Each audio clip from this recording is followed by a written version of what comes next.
क्या आप जानते हो जो हेयर केयर रूटीन मेरे लिए काम कर रहा है या फिर आपके दोस्त के लिए काम कर रहा है, हो सके आपके लिए वो काम ना करे। ऐसा क्यों? क्योंकि हमारे सबके हेयर बहुत ही यूनिक होते हैं। सबके हेयर के नीड्स भी अलग अलग होते हैं। इसीलिए जो हेयर केयर रूटीन आपके दोस्त के लिए काम कर रहा है, आपके लिए वो काम नहीं कर सकता है। ऐसा भी हो सकता है। अभी आते हैं हम कैसे एक हेयर रूटीन सेट करेंगे जो कि हमारे लिए बेनिफिशियल होगा। चलिए आज उसी के बारे में बात करते हैं। सबसे पहली बात, हेल्दी बालों की शुरुआत हेल्दी स्काल्प से होती है। सबसे पहले आपको आपके स्काल्प को जानना होगा। आपके स्काल्प ड्राई है या फिर ऑयली, आपको कैसे पता चलेगा?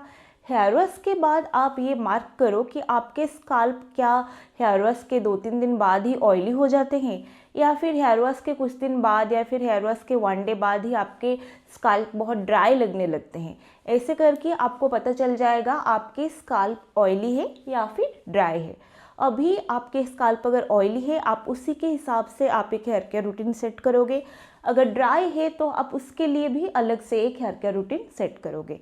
तो पहले आते हैं, अगर ऑयली स्काल्प है तो क्या करना है। पहले तो अगर आपके ऑयली स्काल्प है तो आपको हेयर वॉश का, आप जितने जितने वीक में जितने बार हेयर वॉश करते हो, आपको उसके फ्रीक्वेंसी बढ़ाना होगा। ऐसे भी नहीं है कि रोज़ साफ करना है। रोज़ हेयर वॉश करने से ना ड्राई हो सकता है, ओवर वॉशिंग से बाल ड्राई हो सकते हैं, बाल ख़राब हो सकते हैं। इसीलिए रोज़ नहीं, लेकिन आपको वो ना ध्यान में रखना होगा। अपने लिए आप एक अच्छा रूटीन कब सेट कर पाओगे? जब आपको ना एक छोटे छोटे डिटेल्स को भी आप अच्छे से ऑब्जर्व करोगे कि क्या हो रहा है, ऐसे करने से मेरे बाल इम्प्रूव हो रहे हैं कि नहीं, तो कैसे सेट करना चाहिए। बहुत लोग पूछते हैं कि हम वीक में कितने बार हेयर वॉश करें। सच बताऊं तो वो ना आपके बालों के ऊपर डिपेंड करता है, आपको उसको खुद को ही जानना पड़ेगा। फॉर एग्ज़ाम्पल, मैं बहुत सालों तक वीकली वंस ही हेयर वॉश करती थी क्योंकि मुझे टाइम नहीं होता था। लेकिन फिर मैं सोची कि हाँ, वीक में 2 बार वॉश करके देखती हूँ कैसा हो रहा है। तो मैं जब वीकली ट्वाइस अपने हेयर वॉश की तो मैं एक बहुत ही अच्छा चीज़ नोटिस की। क्या? मैं जब वीकली वंस जब मैं हेयर वॉश कर रही थी, मेरे जितने बाल गिर रहे थे हेयर वॉश के टाइम, मैं जब वीकली ट्वाइस हेयर वॉश की, वो आधे से कम गए। मतलब मेरे अगर इतने बाल झड़ रहे थे तो उतना हो गया। तो ये तो पूरा साइन है, मुझे साइन मिल गया। तो मुझे वीकली ट्वाइस ही करना है, क्योंकि अगर मैं वीकली वंस करती हूँ तो वो ज़्यादा हेयर फॉल होता है। ऐसे ही आपको देखना है, आप देखना कि आपको अगर वीकली वंस हेयर वॉश करते हो तो कितना बाल गिरते हैं और आपके स्काल्प कैसे लगता है throughout the week. And अगर आप वीकली ट्वाइस करते हो तो कैसा लग रहा है। वैसे आप देख सकते हो कि एवरी 2 डेज़ में वॉश करने का।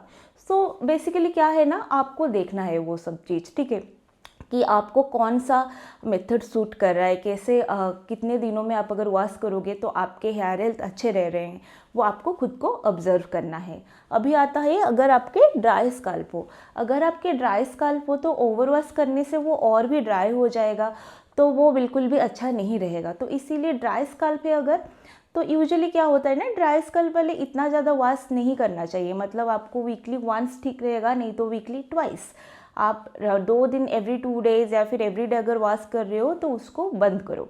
फिर अभी आते हैं शैम्पू की तरफ। ऑयली स्काल्प है तो किस तरह के शैम्पू यूज़ करोगे, अगर ड्राई स्काल्प है तो किस तरह के शैम्पू यूज़ करोगे। पहले आते हैं ऑयली स्काल्प। अभी मैं जो बात बोलने जा रही हूँ आपको लगे कि अरे क्या बोल रही है, लेकिन मैं जो भी बोल रही हूँ वो साइंटिफिकली प्रूवन है। द थिंग इज़ ना, हमारे इंटरनेट में कुछ एक चीज़ चलता है, फिर उसको वायरल कर देते हैं। ब्रांड सब ऐसे मार्केटिंग करते हैं अपने प्रोडक्ट्स को बेचने के लिए, तो हम सब भी वो सब मतलब ऐसे एक्सेप्ट कर लेते हैं कि हाँ यही है। जैसे कि अगर मैं आपको बोलूँगी सल्फेट्स उतना ख़राब भी नहीं है, आप मानोगे? अभी आया ना, हाँ मैं बोल रही हूँ एक्चुअल में क्या है, सल्फेट सच में उतना ख़राब नहीं है। द थिंग इज, सल्फेट क्या है, शैम्पू में सल्फेट क्या करता है, वो एक स्ट्रॉन्ग सर्फेक्टेंट है जो कि डर्ट को निकालता है। तो सल्फेट से प्रॉब्लम क्या होती है? सल्फेट से प्रॉब्लम ये होता है, जैसे कि वो एक स्ट्रॉन्ग सर्फेक्टेंट है, तो इसीलिए जिनका स्काल्प ज़्यादा सेंसिटिव है या फिर जिनका स्काल्प ड्राई है, तो वो अगर सल्फेट जो शैम्पू में सल्फेट होगा वो वाले शैम्पू यूज़ करेंगे तो उनके स्काल्प ना और भी ड्राई हो सकते हैं। इसीलिए उनके लिए सल्फेट फ्री शैम्पू रेकमेंड किया जाता है। जैसे कि अभी जैसे मैंने बताया, अगर आपका ड्राई स्कैल्प है तो आप सल्फेट फ्री एक जेंटल शैम्पू यूज़ कीजिए। और अगर आपके सेंसिटिव स्कैल्प है, जैसे सेंसिटिव स्कैल्प के मतलब क्या है, आपके स्कैल्प में पिंपल हो जाते हैं, आपके स्कैल्प में रेडनेस हो जाते हैं, आपके बहुत इचीनेस होती है, तो आप उस टाइम भी आप सल्फेट फ्री और एक जेंटल शैम्पू यूज़ कीजिए। सल्फेट फ्री जेंटल शैम्पू का एग्जाम्पल बहुत सारा है। अभी मार्केट में जो भी नया शैम्पू आ रहा है सब सल्फेट फ्री है। आप इंस्टाग्राम में देखोगे तो बहुत लोग बहुत सारे प्रोडक्ट रिकमेंड करते हैं। अगर आपको मुझे जो पसंद आता है, जो सल्फेट फ्री वाला, सल्फेट वाला, वो सब का लिंक चाहिए तो डिस्क्रिप्शन बॉक्स में मैं दे दूँगी। अभी आते हैं पॉइंट पे। तो हो गया कि आपका अगर ड्राई स्कैल्प है और सेंसिटिव स्कैल्प है, आप सल्फेट फ्री शैम्पू यूज़ करोगे। लेकिन आपका अगर ऑयली स्कैल्प है, आपके लिए एक सल्फेट वाला शैम्पू ज़्यादा अच्छा है। क्यों? ऑयली स्कैल्प है मतलब क्या, आपके स्कैल्प पूरा ऑयल पे कवर हो चुका है, आपके स्कैल्प में डर्ट चिपक के रहते हैं, तो उनको निकालने के लिए ना एक स्ट्रॉन्ग सर्फेक्टेंट चाहिए होता है। सो अगर आप जेंटल शैम्पू यूज़ करोगे, आप सल्फेट फ्री शैम्पू यूज़ करोगे, हो सकता है आपके स्कैल्प से जो ऑयल है, जो डर्ट है, वो उसको अच्छे से ना निकाल पाए। सो इसीलिए अगर आपका ऑयली स्कैल्प है, आप एक सल्फेट वाला शैम्पू यूज़ करके देखो। एंड मैं दावे के साथ कह सकती हूँ ये आपके स्कैल्प के लिए अच्छा सूट करेगा। और ऐसा अगर हुआ कि अच्छा नहीं सूट कर रहा है तो आप उसको फिर से चेंज कर सकते हो। आप एक छोटा सा शैम्पू लेके देखो कि कैसे आपको लग रहा है।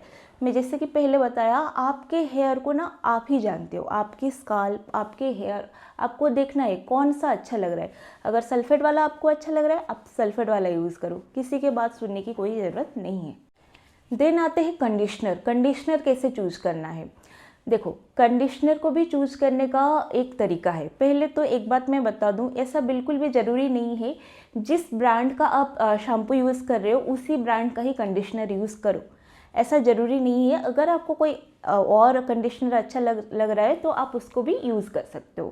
पहले तो अगर आपका लो पोरोसिटी बाल है, लो पोरोसिटी मतलब आपके क्यूटिकल्स जो है वो क्लोजली पैक्ड होते हैं। सो अगर आपके लो पोरोसिटी बाल है और ड्राई बाल हैं तो आप क्या करना, जो भी आप कंडीशनर या फिर हेयर मास्क जो भी यूज़ करना, मैं जो भी बता रही हूँ ना, ये बोथ एप्लीकेबल है कंडीशनर एंड हेयर मास्क के लिए।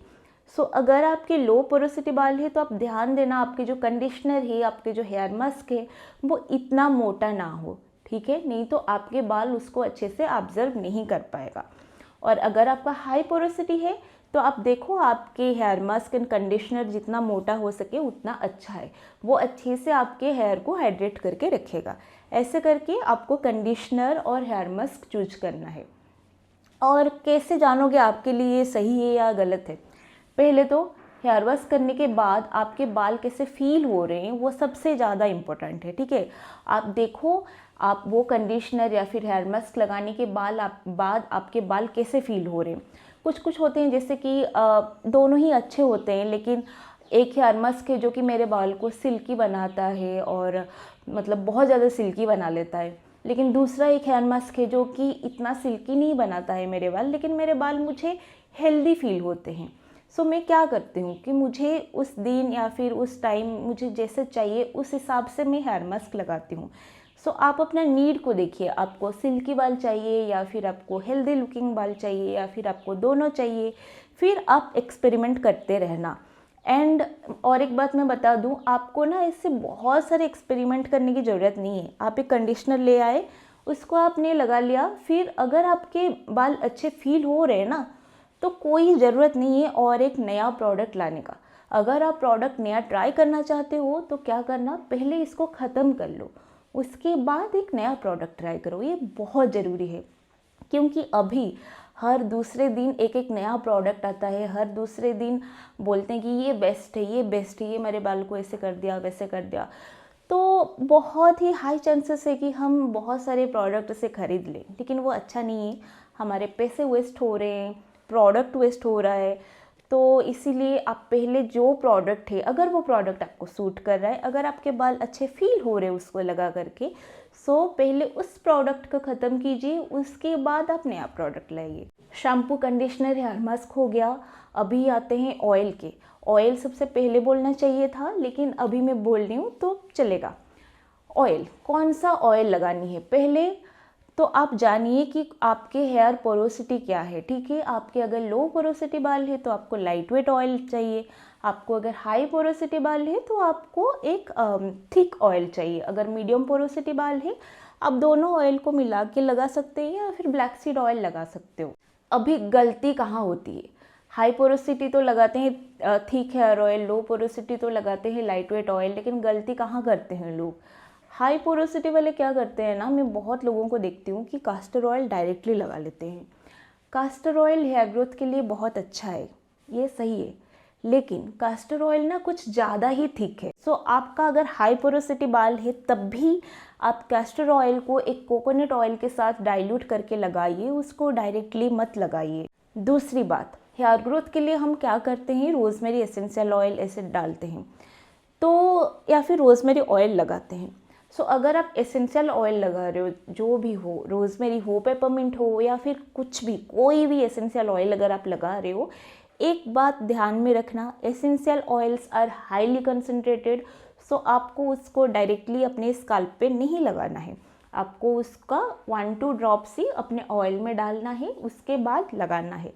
और जैसे कि मैंने बताया, अगर लो पोरोसिटी है लाइट वेट ऑयल, और अगर हाई पोरोसिटी है देन हेवी वेट ऑयल आपको लगाना है। लेकिन अगर आपके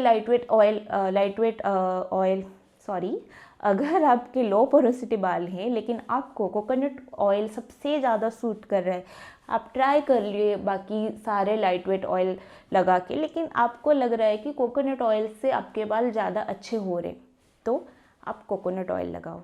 जैसे कि मैंने बताया है पहले भी, आपके बाल को सिर्फ आप ही जान सकते हो, और कुछ मैटर नहीं करता है क्या, मतलब कोई क्या बोल रहा है और कुछ भी क्या हो रहा है, क्योंकि हमेशा ना नया नया रिसर्च आते रहते हैं। अभी अब हमको ये सब आइडिया है, 2 दिन बाद और कुछ नया चीज़ निकलेगा और कुछ नया रिसर्च निकलेगा, लेकिन द थिंग इज़ आपके हेयर कैसे फील हो रहे हैं वो सबसे ज़्यादा इम्पोर्टेंट है प्रोडक्ट चूज करने का, ठीक है।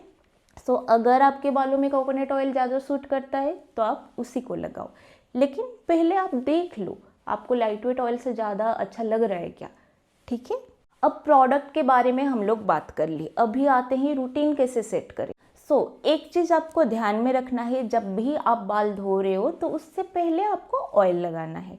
ऑयल कब लगाना है, यूजुअली 2 से 4 घंटा पहले लगाना है। आपको ओवरनाइट नहीं रखना है, क्यों, क्योंकि ओवरनाइट ऑयल रखने से क्या होता है ना, हमारे जो हेयर फॉलिकल्स होते हैं वो क्लोज हो सकते हैं, क्योंकि ये सब ऑयल ओवरनाइट रख के उसको क्लोज कर सकता है। और नहीं तो क्या, और एक चीज़ क्या हो सकता है, ऑयल से हमको पता है ऑयल से क्या होता है, बाल चिपचिपा हो जाते हैं।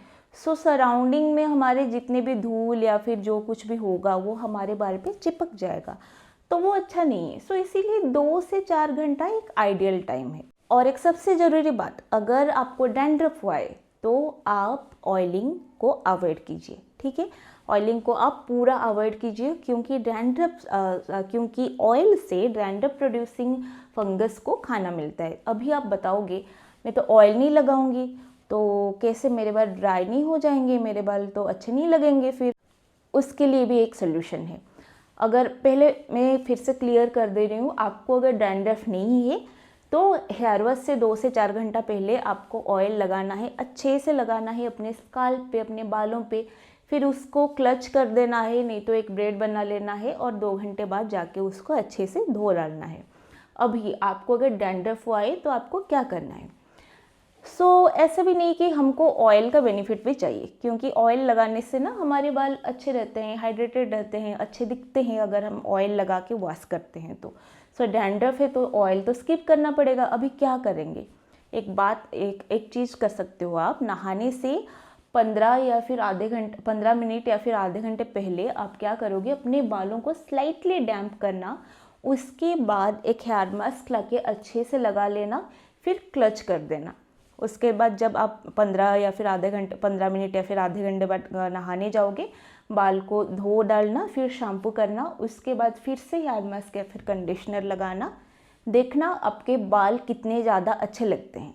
और आप अगर ऑयल लगा रहे हो ना तभी ये चीज़ कर सकते हो। क्या करना, ऑयल मतलब अगर डैंड्रफ नहीं है और ऑयल लगा रहे हो और आपके बाल बहुत ज़्यादा डैमेज हो चुके हैं तो आप ये भी फॉलो कर सकते हो, ऑयल स्काल्प में लगा लेना और ऑयल और हेयर मास्क को मिला के बालों पे लगा लेना। ये ट्राई करना, ये ट्रिक ये बहुत अच्छा है। उसके बाद शैम्पू कैसे करना है। शैम्पू हमेशा ही 2 बार करना है आपको, सो दैट अच्छे से आपके स्काल्प क्लीन रहे। उसके बाद आपको हेयर मास्क लगाना है सिर्फ बालों में। उसके बाद हेयर मास्क को धो के आपको कंडीशनर लगाना है। और एक चीज़ मैं बता दूँ, अगर आप हेयर मास्क लगा रहे हो तो कंडीशनर लगाना मैंडेटरी नहीं है, लेकिन आपके बाल अगर बहुत ज़्यादा डैमेज हो चुके हैं तो मैं सजेस्ट करूँगी आप दोनों यूज़ करो। अब तक हम क्या क्या चीज़ देखें कि कैसे आपके हेयर वॉश रूटीन सेट करना है, जैसे कि आपको वीक में कितने बार बाल धोना है, कैसे शैम्पू चूज करना है, कैसे ऑयल चूज करना है, कैसे हेयर मास्क चूज करना है। अभी हम वो सब चीज़ देख लिए। अभी आते हैं उसके बाद का। पहला चीज़, आप बाल धो के आते हो, फिर आपको टॉवल ड्राई करना है, क्योंकि ऐसे अगर आपके बालों से पानी टपक रहे हैं तो आप अगर ब्लो ड्राई करोगे ना तो थोड़ा हार्मफुल होता है, ठीक है। पहले आपको एक्सेस वाटर को टॉवल से निकाल देना है। कौन सा टॉवल यूज़ करोगे? माइक्रोफाइबर टॉवल हमेशा ही यूज़ करना। एक चीज़ ध्यान में रखना, एक छोटी छोटी चीज़ है ना, अगर आप उसको ध्यान में रखोगे तो बहुत सारी चीज़ आसान हो जाएगी। जैसे कि आपको बस एक ही चीज़ ध्यान में रखना है कि आपके बालों को ना आप जितना जेंटली हो सके उतना जेंटली आपको ट्रीट करना है। तो जेंटली कैसे ट्रीट करोगे? बहुत सारी चीज़ इसमें कवर होंगे, ध्यान रखना। जेंटली कैसे ट्रीट करोगे? अगर आप नॉर्मल टॉवल की जगह आप अगर माइक्रोफाइबर टॉवल यूज़ करोगे तो हो गया वो जेंटली ट्रीट करना, क्योंकि माइक्रोफाइबर टॉवल हमारे बालों के लिए बहुत जेंटल होते हैं, और कॉटन का जो टॉवल होते हैं या फिर रेगुलर टॉवल होते हैं वो उतना जेंटल नहीं होते हैं। वैसे क्या हो गया, सैटिन बॉनेट हो गया, सैटिन पिलो केसेस हो गया, उसका पर्पस क्या है? वही जेंटल रहना। और वाइट टूथ कोम्ब हो गया, उसका पर्पस क्या है? जेंटल रहना। आपको ना उतना ज़्यादा भी ऐसे मतलब याद रखना नहीं है, आप देखो कैसे जेंटल हो सकते हो। एक चीज़ ध्यान में रखने से बहुत चीज़ हो जाएगा। आपको टॉवल ड्राई करना है, पहले सारे एक्सेस वाटर को निकाल देना है। फिर अगर आप ब्लो ड्राई करते हो, पहले हीट प्रोटेक्टेंट यूज़ करो। अगर आप थोड़े से भी हीट यूज़ कर रहे हो ना तो हीट प्रोटेक्टेंट जरूर यूज़ करो। लेकिन अगर आप सिर्फ कोल्ड सेटिंग में बाल को ड्राई कर रहे हो तो हीट प्रोटेक्टेंट लगाने की कोई ज़रूरत नहीं है, ठीक है। लेकिन आप अगर थोड़ा सा भी हीट यूज़ कर रहे हो, हीट प्रोटेक्टेंट लगाइए, फिर उसके बाद अच्छे से ब्लो ड्राई कीजिए। अगर आपके पास ब्लो ड्रायर नहीं है तो कुछ नहीं, आप धूप में भी अपने बाल को सुखा सकते हो। लेकिन ध्यान में रखना एक चीज़, जब हमारे बाल वेट होते हैं ना वो बहुत ही फ्रैजाइल स्टेट में होते हैं। इसीलिए आप ट्राई करना जितना जल्दी हो सके आपके बालों को उतना जल्दी जैसे वो सूख जाए। आपको अगर धूप में खड़े रह के सुखाना है तो आप सुखा सकते हो, आपको ब्लो ड्राई करना है आप ब्लो ड्राई कर सकते हो। सबका मकसद एक है, जल्दी बालों को सुखाना है, ठीक है। और हाँ, आप एक सीरम भी लगा सकते हो ब्लो ड्राई करने से पहले। जब आप टॉवल ड्राई कर लिए ना अच्छे से, सेमी वेट हेयर में आप एक सीरम लगा सकते हो, थोड़ा सा ही लगाना, लेकिन लगाना, उसमें ना बाल अच्छे रहेंगे। और एक चीज़, अगर आपके बाल कर्ली नहीं है तो आप वेट हेयर में ब्रश मत कीजिए, क्योंकि वो बहुत डैमेजिंग होता है। जैसे कि मैंने पहले बताया है, वेट हेयर बहुत ही फ्राजाइल होते हैं, तो तब अगर आप ब्रश करोगे तो वो थोड़ा हार्मफुल हो सकता है, ज़्यादा ब्रेकेज हो सकता है, इसीलिए उसको आप अवॉइड कीजिए। अभी मैं एक वॉश डे का एक समरी दे रही हूँ, सो दैट आपको अच्छे से समझ सको आप। पहले आपको, अगर आपका डैंड्रफ नहीं है तो आपको पहले ऑयल लगाना है।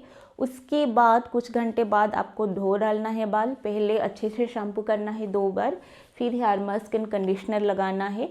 फिर उसके बाद आ जाना है, आपको टॉवल ड्राई करना है अच्छे से। उसके बाद हीट प्रोटेक्टेंट लगाना है और सीरम लगाना है। उसके बाद ब्लो ड्राई करना है। ये रहा आपका वॉश डे का रूटीन। और आपके बाल ड्राई होने के बाद आपको कंघी करना है, उतना हो गया। अभी आते हैं एवरीडे का रूटीन क्या होना चाहिए, ठीक है। एवरीडे का रूटीन हमारा बहुत ही सिंपल होने वाला है। आपको पहले क्या करना है, 2 चीज़ करना है। आप जब मॉर्निंग से स्टार्ट करते हैं, ठीक है। मैं थोड़ा कंफ्यूज हो गई थी क्या बताऊंगी पहले, ठीक है। मॉर्निंग से स्टार्ट करते हैं। आपको उठने के बाद या फिर जब आप काम पे जाते हो या फिर स्कूल जाते हो, आपको कंघी करना है अच्छे से। नीचे से कंघी करना है। नीचे से करने से क्या होगा, बाल जो आपके उलझे हुए बाल होंगे वो अच्छे से सुलझ जाएंगे। धीरे धीरे आराम से नीचे से लेके बालों को ऊपर तक डिटेंगल करना है। आपके बाल अगर ज़्यादा उलझ गए हैं, आप एक सीरम का इस्तेमाल करो।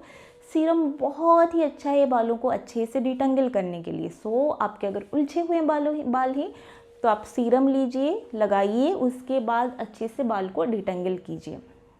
देन आपके पास अगर टाइम है तो उस टाइम आप कुछ देर के लिए आप स्काल्प मसाज कर सकते हो। स्काल्प मसाज बहुत ही अच्छा है। आप कब कर रहे हो ना, ये मतलब इतना मैटर नहीं करता। बहुत लोग पूछते हैं दीदी स्काल्प मसाज मैं कब करूँ, सुबह करूँ, रात को करूँ या कब करूँ? मैटर नहीं करता है, जब भी आपको टाइम मिल रहा है आप करो, लेकिन आप दिन में एक बार ज़रूर करना।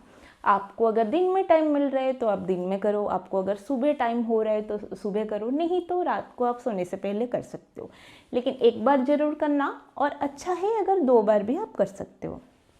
सो मॉर्निंग में क्या हो गया, बाल डिटेंगल कर लिए, स्काल्प मसाज कर लिए, ख़त्म। मॉर्निंग हेयर केयर रूटीन ख़त्म हो गया। इतना ही है हेयर केयर में, आपको उतना ही है।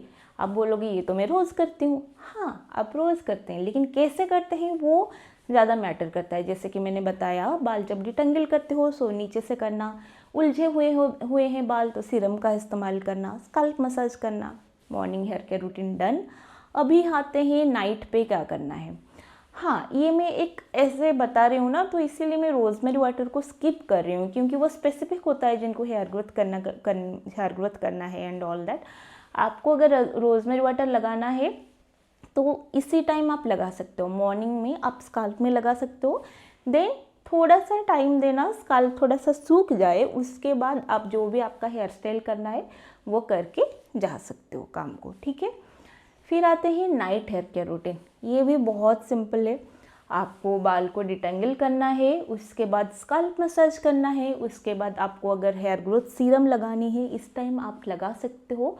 एंड उसके बाद और एक सबसे ज़रूरी चीज़ क्या करना है, आपको 1-2 ड्रॉप्स ऑफ एक लाइट वेट सीरम या फिर ऑयल लेके आप मिड लेंथ से लेके एंड्स तक उसको अप्लाई करना। ऐसे में क्या होंगे ना, आप देखोगे आपके, अगर आप ये रेगुलरली फॉलो कर रहे हो तो आपको स्प्लिट एंड्स नहीं होंगे एंड आपके बाल शाइनी रहेंगे, ठीक है। तो आपको वो करना है, सीरम लगाना है, देन आपको एक ब्रेड करना है, नहीं तो कोई भी प्रोटेक्टिव हेयर स्टाइल करना है, देन उसके बाद सो जाना है। तो हमने कवर कर लिया morning hair care routine, night hair care routine and wash day में क्या करना चाहिए। होप मैं आपको बोर ना की हूँ, क्योंकि मुझे और भी चीज़ बताना है। और भी चीज़ क्या, आप क्या खाते हो वो बहुत ज़्यादा डिपेंड करता है कि आपके हेयर हेल्थ कैसे हैं, ठीक है। सो इसीलिए आप कोई भी अगर हेयर केयर रूटीन फॉलो कर रहे हो, कुछ भी कर रहे हो, सो ध्यान में रखना कि थोड़ा सा खाने पीने का भी थोड़ा सा ठीक ठाक कर लो। आप उतना ज़्यादा जंक फूड मत खाओ जितना आप खा रहे हो अभी। और पम्पकिन सीड्स, सनफ्लावर सीड्स, ये सब बहुत अच्छे होते हैं हेयर के लिए, तो उसको कंज्यूम करो। और प्रोटीन रिच फूड्स भी बहुत अच्छे होते हैं। सो इसीलिए जितना जहाँ से भी प्रोटीन मिल रहा है, दाल में प्रोटीन होता है, अंडे में प्रोटीन होता है, आप वो सब कंज्यूम करो, ठीक है। खाने पीने का भी आपको ध्यान में देना है। ये था आज का वीडियो। अगर आपको वीडियो अच्छी लगी हो तो लाइक, शेयर एंड सब्सक्राइब करना ना भूलें। मिलते हैं नेक्स्ट वीडियो में, बाय।